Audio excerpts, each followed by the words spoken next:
Hello hello, j'espère que vous allez bien. On se retrouve aujourd'hui pour une nouvelle vidéo qui sera aussi un tag. Alors je suis désolée, je sais que j'ai déjà posté un tag mercredi, sauf qu'en fait je me suis mélangé les pinceaux dans l'ordre de parution des vidéos, ce qui fait que du coup cette vidéo tag Saint-Valentin, je voulais la mettre voilà, avant le vlog et avant le dimanche 14. Et du coup il y a eu un petit micmac. Donc j'espère que vous n'êtes pas déjà saoulés par les tags. Je sais que vous êtes beaucoup à beaucoup aimer ça. J'avais reçu plein de messages qui m'avaient dit fais des tags, on aime trop ça, c'est trop rigolo et tout ça à regarder. Donc bon, j'espère que vous m'en voudrez pas trop. Je vous promets la semaine prochaine, il n'y en aura pas normalement, donc ne m'en voulez pas, soyez indulgents s'il vous plaît, parce que pour le coup je me suis vraiment loupée. Mais bref, tout ça pour dire qu'aujourd'hui on va parler tag de Saint-Valentin. Alors j'ai essayé de trouver un tag qui serait plutôt sympathique, dans lequel je pourrais répondre à pas mal de questions. Vous le savez, si vous me suivez, je ne lis pas vraiment de romance. Alors je lis des livres dans lesquels il y a des romances, mais moi les trucs genre Hugo Roman, la New Romance, ce genre de choses, j'en lis pas trop. Ce qui va se rapprocher vraiment de la romance pour moi, c'est la romance qu'on peut trouver dans les comédies, les chick lit, ce genre de choses, mais encore une fois, c'est pas le plus gros de mes lectures. Donc j'ai essayé de faire en sorte de trouver un tag qui puisse voilà, être adaptable à mes lectures, et j'espère que ça vous plaira. C'était un tag qui avait été fait donc sur une chaîne anglo-saxonne qui s'appelle Emily the Book Nerd. Moi je la connais pas, mais j'ai trouvé une traduction de ce tag sur un blog littéraire français, donc j'espère que ça vous plaira. Bon, j'ai l'impression qu'à chaque fois que je tourne une vidéo en rapport avec la Saint-Valentin, l'amour, etc., le soleil décide de s'inviter, donc encore une fois je suis désolée si la luminosité est un peu aléatoire et que j'ai des rayons lumineux sur le visage, mais on peut pas faire autrement, donc au grand mot, les grands remèdes, on attaque tout de suite. La première question de ce tag, c'est donc quel est votre roman d'amour préféré? Alors c'est un peu compliqué comme je viens de le dire dans l'introduction, j'ai pas vraiment de romance particulière. Je pourrais pas vraiment citer un livre que j'adore dans lequel il y a une romance, mais j'ai fait deux choix pour cette question. Alors le premier, il est dans la chambre en fait juste à côté dans mon bibliothèque, et je peux pas aller vous le chercher. J'ai pensé à To All the Boys I Loved Before, donc à tous les garçons que j'ai aimés de Jenny Han, je crois, oh, je sais plus. Vous savez, c'est l'adaptation qui a été faite, donc à tous les garçons que j'ai aimés, qui a été faite sur Netflix. J'ai lu la trilogie, que je l'avais achetée à New York, et j'aime trop en plus les couvertures américaines. J'ai adoré le 1, alors les deux autres je les ai plus lus et appréciés par attachement par rapport au premier que le reste, mais j'ai adoré cette petite romance young adulte. Je pense qu'on peut appeler ça une romance, mais même là il n'y a pas que ça, donc je trouve que c'est un peu comédie on va dire, où on suit Lara Jean qui en fait a une petite boîte dans laquelle elle a gardé les lettres d'amour qu'elle aurait voulu écrire à ses crushs. Donc parmi tous ces gens, il y a quelqu'un qui faisait partie de son club, je crois, de diplomatie ou de géographie, je sais plus. Il y avait un peu le mec le plus cool qui était à l'époque l'amoureux de sa meilleure amie, et il y avait aussi le frère en fait de sa grande sœur. Sauf que bah elle était jeune, donc c'est des espèces de crush qu'elle a écrit comme ça. Enfin vraiment, il y a rien de méchant. Elle a pas essayé de piquer. Parce que dit comme ça fait un peu genre elle a essayé de piquer le crush de sa meilleure amie, le crush de sa sœur. Non, non, mais c'est vraiment naïf, mignon. Enfin, on sent que c'était des lettres où elle était toute petite, où il y a vraiment une écriture d'enfant et tout ça. Et un jour, sa petite sœur, donc la plus petite, qui est assez jeune, envoie en fait pour se venger de sa sœur toutes les lettres. Et du coup, et bah, Lara Jean, qui a juste, voilà, qui fait pas partie des plus populaires, qui est jamais sortie avec un garçon, etc., elle se retrouve avec des tas de mecs qui ont reçu des lettres d'amour. Et c'est tellement drôle, c'est tellement mignon. On est dans une famille en plus, je crois, avec des origines coréennes, donc on voit un petit peu tout l'environnement qu'il peut y avoir, ce qu'ils ont gardé de la culture. Elle a pas sa maman, mais on a un super papa qui essaye de vraiment faire tout ce qu'il peut pour remplacer, et puis voilà, faire au mieux avec ses filles. Donc c'est hyper attachant, les relations avec les filles sont aussi, avec les sœurs, sont vraiment super chouettes, et c'est trop mignon quoi. Alors c'est de la romance adolescente, hein, évidemment, on a du mal un petit peu à rentrer dedans, enfin en tout cas à se projeter. Mais qu'est-ce que c'est chouette, franchement, ces romances adolescentes, et l'adaptation Netflix était super chouette. J'ai moins aimé la deuxième adaptation, comme j'ai moins aimé de toute manière le second roman. Là j'ai vu que sortait bientôt le 3 sur Netflix, donc j'ai trop hâte de me faire une soirée papeterie et petite romance. Donc je crois que le dernier c'est Always and Forever, donc je sais pas du tout comment il s'appelle en français, mais c'est trop chouette. Et alors du coup, pour changer totalement de registre, le livre, mon roman d'amour préféré pour le coup, c'est un drame. C'est une romance assez dramatique, mais alors franchement, j'ai toujours du mal à vous en parler parce que c'est Plongée de Christophe Onodibio. Et alors mon Dieu, mais ce livre, cette histoire avec Paz, mais c'est un truc de dingue. Je sais pas comment vous parler en fait de cette œuvre à tel point que, enfin, je trouve jamais les mots. Je trouve jamais les mots pour parler de ce coup de cœur qui a été vraiment un bouleversement émotionnel. Pour moi, ça a dépassé l'entendement, quoi. La manière dont ça a pu m'impacter, me laisser sur place comme ça. En fait, on suit Plongé. Alors, je sais plus exactement lui comment il s'appelle parce que lui, je sais plus comment il s'appelle. En fait, on suit donc un homme qui apprend du coup avec son fils que sa femme Paz, qui avait un petit peu disparu, a été retrouvée morte sur une plage. Et on reprend, en fait, on retisse leur vie, leur rencontre, leur grossesse. Et on découvre cette femme qui était une artiste, qui était différente, qui pensait, percevait différemment. Et qu'est-ce que c'est chouette, c'est puissant ce qui se passe parce qu'on est dans des liens d'amour qui sont complexes. Que ce soit les liens de la maternité, l'amour du fils, l'amour d'un fils, c'est extrêmement complexe. Mais mon Dieu, qu'est-ce que c'est beau. Donc il y a Plongée et Croire au merveilleux.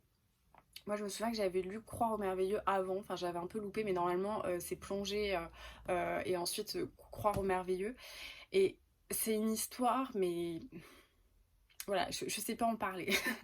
Je sais pas parler de cette histoire d'amour qui fracasse un peu, qui laisse échouer aussi. Vraiment, on a un sentiment de fêlure à l'intérieur qui est hyper puissant.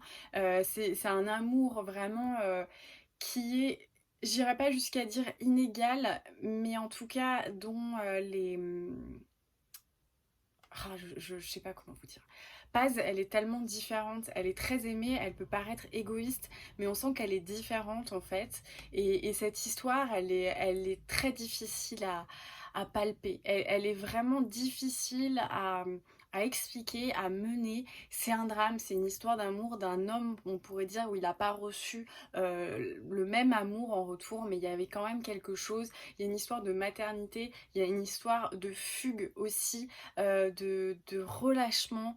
Il y a aussi quelque chose d'assez obsessionnel dans ce livre, mais ressort quelque chose d'assez absolu dans le sentiment que moi je suis subjuguée, mais je ne sais pas parler de ce livre. Je ne sais pas parler de ces deux livres de Christophe Onodibio parce qu'ils m'ont bouleversée. C'était vraiment des lectures où je me souviens les avoir lues l'été et la chaleur n'avait jamais été aussi pesante. J'avais la gorge nouée, j'avais du mal à parler. Alors déjà, des fois, j'ai du mal à communiquer avec les gens, mais alors là, c'était compliqué. Et ça m'a laissé dans un sentiment de perte pendant au moins une semaine. Ça m'a fait quelque chose de très très fort. Et c'est un livre incroyable qui te fait transmettre beaucoup d'émotions. Enfin, voilà, j'en perds mes mots, mais je pense que si je devais vraiment parler d'un livre sur une histoire d'amour, alors effectivement, hein, c'est pas la plus joyeuse, c'est pas une happy end, c'est pas une comédie, mais alors là, l'amour de l'art, l'amour de quelqu'un, la maternité, enfin, toutes ces choses-là, c'est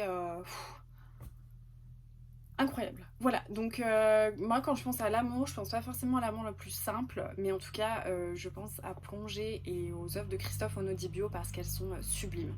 J'ai un peu l'impression de vous avoir donné une explication comme Raffarin qui essaye de parler anglais. Alors il faut savoir que j'aime énormément placer cette anecdote de Raffarin, c'est peut-être la chose qui me fait le plus rire au monde. Si vous voyez rien, tapez Raffarin, win the yes to win the no, c'est super, c'est vraiment la chose la plus drôle du monde je trouve.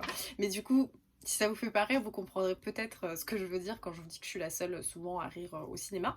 Bon, j'ai plus de problème maintenant avec le Covid, enfin bref. La prochaine question, c'est donc quel est votre couple préféré dans un livre? J'ai vachement réfléchi en fait au dernier livre que j'avais pu lire où j'avais une participation personnelle à ce que ce couple soit ensemble, à ce que toutes les choses se passent bien pour eux, etc. Et j'ai pensé à Anastasia et Lev Levovitch dans L'énigme de la chambre 622 de Joël Dicker. Alors clairement, eux, c'était le couple, mais voilà, c'était merveilleux. Leur histoire était merveilleuse, les difficultés, la finalité, les messages qu'ils ont eus, les destins de vie qu'ils ont eus avant d'être ensemble et tout ça. Oh, franchement, ce livre était vraiment exceptionnel. C'est un sentiment je sais pas comment dire, mais un sentiment que ça ne peut pas être autrement, que malgré les difficultés, malgré tout ce qui se passe, malgré les années qui passent, il y a tellement d'amour là-dedans. Vraiment, Anastasia et Lev Levovitch, je les ai trouvés mais fabuleux, vraiment fantastiques. Et je dirais aussi qu'il y a le couple dans Un jour en décembre de Josie Silver.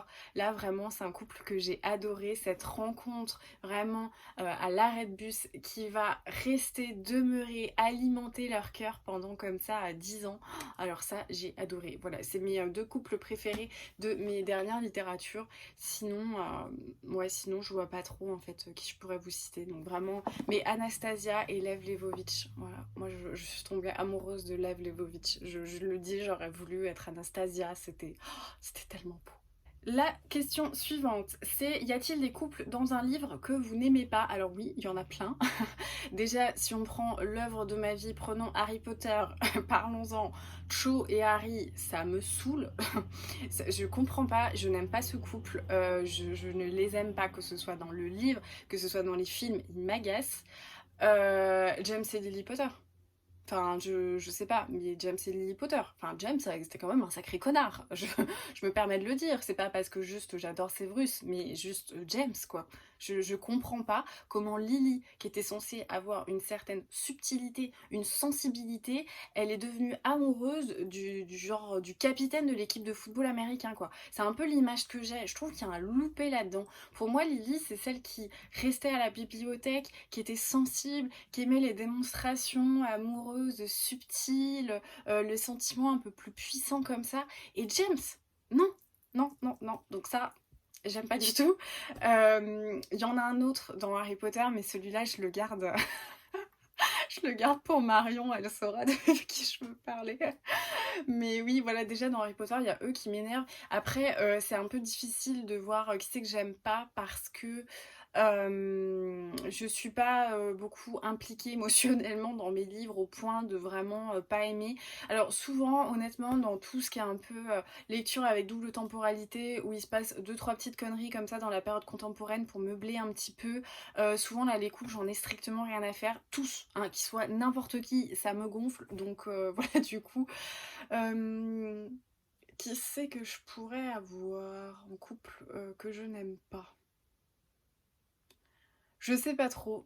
Honnêtement, ouais, pour moi, je pense que j'ai vraiment une colère personnelle à ces couples dont Harry Potter, mais le reste, je vois pas, j'ai pas d'autre idée. Alors ensuite, il y a une question, je sais pas s'il y a un souci de traduction, mais je la comprends pas. Qui aimeriez-vous voir figurer dans un livre? Bah, je sais pas. Raffarin peut-être, effectivement, j'aimerais beaucoup un livre. Vous avez pensé que je suis totalement tarée. Euh, Qui est-ce que j'aimerais voir dans un livre? Bah, je sais pas. Je sais pas. À part moi-même dans une fanfiction qu'écrirait Marion, je vois rien. Je sais pas quoi dire à cette question.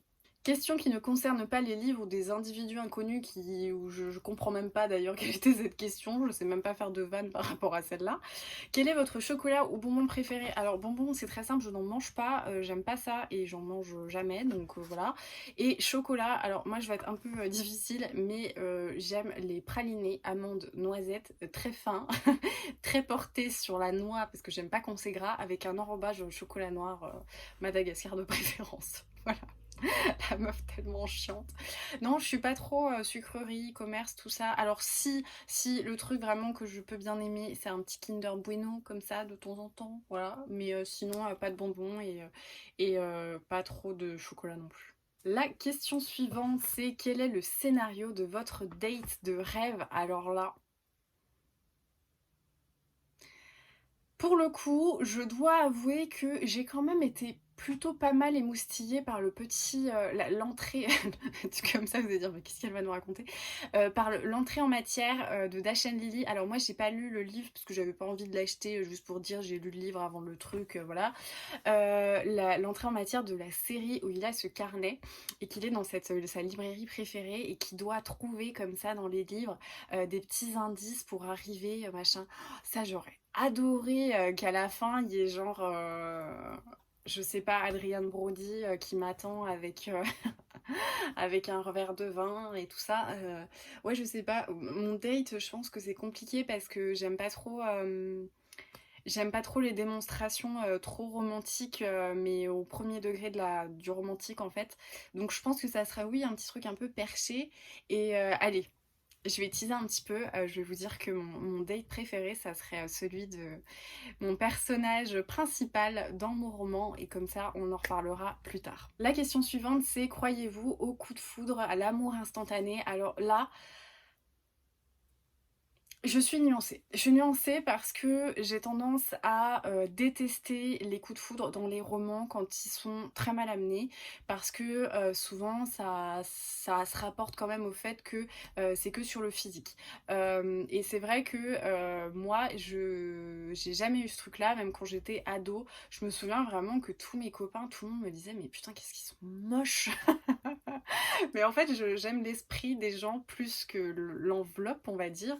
Donc, j'ai un petit peu du mal à envisager le coup de foudre quand c'est juste je te regarde, bim, il se passe un truc. Alors après, je vous dis ça, mais j'ai adoré un jour en décembre où il y avait un peu ce pitch de départ. Par contre, je pense que je crois et que j'aime croire au fait que en un regard, on puisse sentir qu'il y a une connexion qui se fait avec quelqu'un, qui peut être une connexion amicale, qui peut être une connexion amoureuse, qui peut être simplement une connexion de se dire cette personne-là, je vais m'en souvenir. Je pense plus à quelque chose comme ça et qu'une rencontre, on peut palper, on peut savoir s'il va y avoir quelque chose. C'est vrai que je vois des gens que j'ai pu rencontrer dans diverses situations. Prenons une de mes plus belles histoires d'amour de ma vie, ma meilleure amie Julia. C'est assez rigolo parce que je l'ai rencontrée, en fait, on avait énormément d'amis communs. Voilà, elle sortait avec quelqu'un de mon collège, de mon lycée et tout ça. Donc elle traînait avec beaucoup de gens que je connaissais. Et on s'était jamais parlé, mais on voyait nos noms à l'époque sur Facebook, mais il n'y avait jamais rien eu. En fait, j'avais jamais rencontré cette fille, ou en tout cas quand elle passait, je la voyais, mais on n'est jamais venu à parler. Et un jour, elle est venue, je travaillais l'été comme vendeuse, et elle est venue en fait essayer. Et là, il y a un truc qui s'est fait. Et c'est ça en fait dont moi je crois fondamentalement. C'est à ces connexions immédiates qu'on peut avoir et qui vont nous marquer. Alors peut-être pour une journée, pour deux, pour une semaine, pour un mois.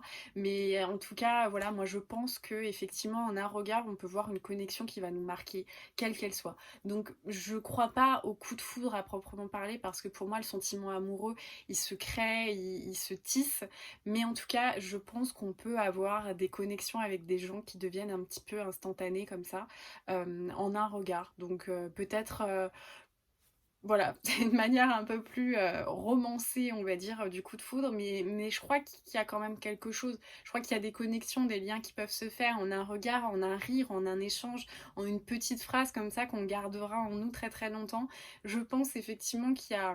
Mais moi, c'est plus une connexion, voilà, quelle qu'elle soit, amoureuse, amicale, mais pas si c'est juste pour le coup de foudre en mode il est super bien gaulé, je suis folle amoureuse de lui. Ça, c'est... je déteste ça.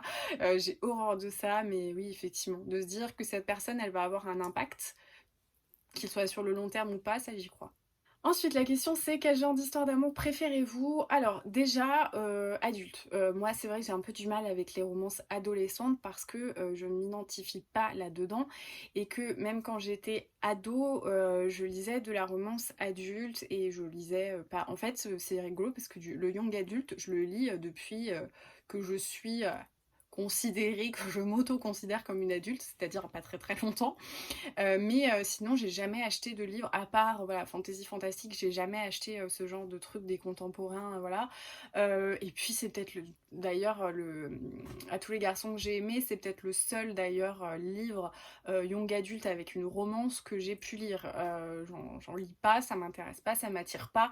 Et dans tous les catalogues un peu young adulte des maisons d'édition, j'achète jamais en fait un contemporain comme ça, tout simple. Il faut qu'il y ait une part de fantaisie, peut-être de fantastique, d'autres choses qui m'attirent parce que sinon j'en lis pas. Donc moi j'ai beaucoup de mal à être transportée par voilà, des histoires d'amour qui me concernent pas, ou c'est pas non plus le même degré d'intimité non plus. Enfin c'est vrai que c'est difficile moi je trouve de se retrouver dans une histoire ado comme ça quand on l'est pas. Et puis en termes de type de romance, bah moi, j'avoue que j'aime bien les Enemy to Lovers. J'aime bien. C'est le genre de truc qui me plaît plutôt. Les gens qui sont dans l'adversité, dans la dispute, etc. et qui apprennent à fissurer un petit peu la carapace pour se connaître. Ça, j'aime beaucoup parce que aussi, c'est des relations qui se construisent. C'est pas direct. Alors, on le sent en tant que lecteur que forcément, il y a une adversité qui va évoluer. Mais du coup, c'est très agréable à lire parce qu'on voit quelque chose qui, pour le coup, se détisse dans bon, voilà, les petits pics et ce genre de choses pour construire autre chose. Il y a quand même aussi des difficultés. Et c'est ce que j'aime bien aussi, c'est montrer à l'humain que on évolue et qu'on change d'avis. Et ça, c'est des choses que j'aime bien voir, que ce soit en film d'ailleurs romantique ou autre chose.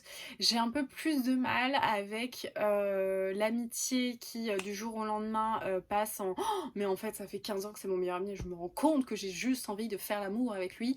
Ça, j'ai un peu de mal, j'avoue, ça me plaît pas, voilà, ça me plaît pas trop. Et qu'est-ce qu'on peut avoir, non? Bah, les slow burn, franchement, ça j'aime bien aussi. Donc, le fait les histoires d'amour qui arrivent petit à petit comme ça, c'est chouette, c'est pareil, même si on les voit venir. J'aime bien voir quand l'auteur construit, quand il y a plein de petits détails, des petits sourires qui parlent d'eux-mêmes, tout ça. Ça, j'aime bien. Voilà, c'est le genre d'histoire d'amour que j'aime bien. Et puis, les relations impossibles qui finissent mal, ça, j'adore aussi, hein. C'est horrible à dire, hein, mais les trucs où ça crève le cœur, où on a envie de pleurer, on a mal au ventre et tout, moi, j'adore. J'adore les trucs qui sont compliqués, donc ouais, c'est ça. Mais je pense d'ailleurs que c'est peut-être avec Enemies to Lovers, ça doit être mes trucs préférés. Les trucs impossibles, hyper conflictuels et tout, ça, j'adore. Je vous laisse méditer là-dessus, sur ma santé mentale et les choses, les choses qui me passionnent. Allez-y, je vous laisse, vous avez une feuille et 4 heures. Enfin, quelle est ta scène préférée de baiser dans un livre? Alors là, je peux pas vous dire. J'ai aucune idée, vraiment aucune idée. La scène, allez, on va prendre une scène un peu mythique. C'est Bridget et Monsieur Darcy. Voilà. Marc Darcy, ouais, je pense, non. Je sais pas, honnêtement, je suis pas marquée par ce genre de choses, donc hmm, un peu nul. Mais oui, il aurait fallu faire peut-être une scène de film, je pense que j'aurais été pas mal. Euh, Ah si, bah oui, dans mon film, il y a quand même le baiser dans Le Témoin amoureux avec Patrick Dempsey et une actrice que je ne connais pas du tout, où là ils sont dans l'espèce de pub où en fait elle doit récupérer des pièces. Enfin non, en fait c'est genre une tradition, je crois, en Écosse où tous les mecs du bar l'embrassent et mettent une pièce dans son petit seau comme ça, et du coup elle va vers Patrick Dempsey et au début il lui fait un petit bisou. Donc elle pense que c'est ok et tout ça. Et ensuite là, il y a bim, le gros baiser d'amour avec son espèce de chaudron de pièces qui tombe. Et là où elle se dit, mais qu'est-ce que c'était que ça et tout ça. Voilà, celui-là, je l'aime bien. Je le garde plutôt bien en mémoire. Voilà, c'est tout pour ce petit tag de Saint-Valentin. J'espère que ça vous aura plu, que ça vous aura, pas forcément donné des idées de lecture, bon à part peut-être pour À tous les garçons que j'aimais. C'était plus des questions un petit peu thématiques comme ça. Vous le verrez, je suis pas la plus grande romantique, j'ai du mal à lire des romances, enfin vraiment des romances stricto sensu, ça j'ai un petit peu du mal. J'aime bien quand la romance elle est disséminée dans autre chose, des petites intrigues et tout ça. En tout cas, j'espère que cette vidéo vous aura plu. Comme toujours, n'hésitez pas à me suggérer d'autres tags, j'essaierai de les faire et de mettre un petit pouce, de vous abonner si c'est pas fait et puis de partager cette vidéo sur les réseaux sociaux. Je sais pas si vous avez vu, j'ai mis ma petite robe, on dirait que je suis une bavaroise qui va faire un petit pas de danse d'ici 2 minutes, mais c'était un peu rouge, ça faisait un petit peu Saint-Valentin, voilà. Donc en tout cas, j'espère que cette vidéo vous aura plu, je vous embrasse et je vous dis à très vite.